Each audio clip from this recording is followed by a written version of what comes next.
তিনিচুকীয়া জিলাৰ টঙনা চাহ বাগিচাত 11গৰাকীকৈ লোকৰ কলেৰা সদৃশ বেমাৰত মৃত্যু হোৱা বুলি খবৰ বিয়পি পৰাৰ পাছতেই আজি জিলা আয়ুক্ত স্বপ্নীল পালে সংবাদমেলৰ জৰিয়তে সদৰি কৰে যে কোনো ব্যক্তি কলেৰা সদৃশ বেমাৰত মৃত্যু হোৱা নাই।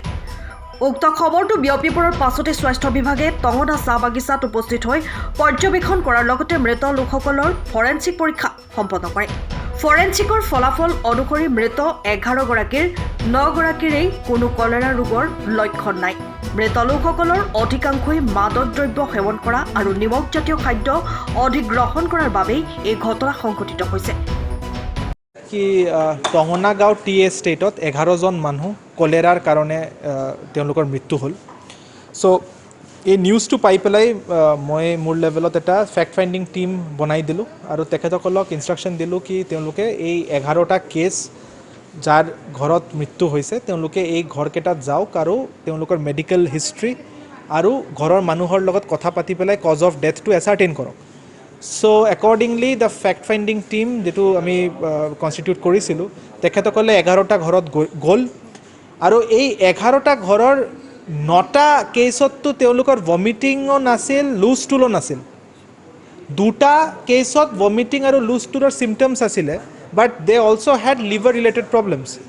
চ' ফাইনেলি কনক্লুজন এইটো মোক ৰিপৰ্ট যিটো দিছে ফেক্ট ফাইণ্ডিং টীমে তাৰ মতে main reasons R hyper tension leading to stroke আৰু লিভাৰ চিৰ'চিছ।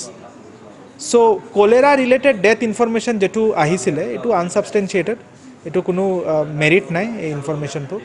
আৰু ছেকেণ্ডলি যোন মানুহে ডায়েৰিয়াৰ কমপ্লেইণ্ট কৰিছিলে 12-13 তাৰিখ মে'ৰ তেওঁলোকৰ ৰেক্টেল স্ৱাব কালেক্ট কৰি পেলাই যিটো ICMRৰ চেণ্টাৰ আছে লাহোৱালত তাতে পঠোৱা হ'ল। এই ICMRৰ ৰিপৰ্টটো আহিছে, তাতেও এইটো ক্লিয়াৰলি কোৱা হৈছে কি তেওঁলোকৰ যিটো স্ৱাব কালেকশ্যন হৈছিলে তাতে কোনো ধৰণৰ কলেৰা বেক্টেৰিয়াৰ কোনো ট্ৰেচ নাই।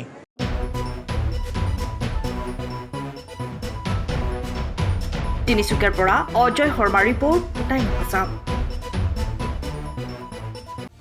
সময়ৰ খবৰ সময়ত পাবলৈ ফ'ল' কৰক টাইম অফ আছাম।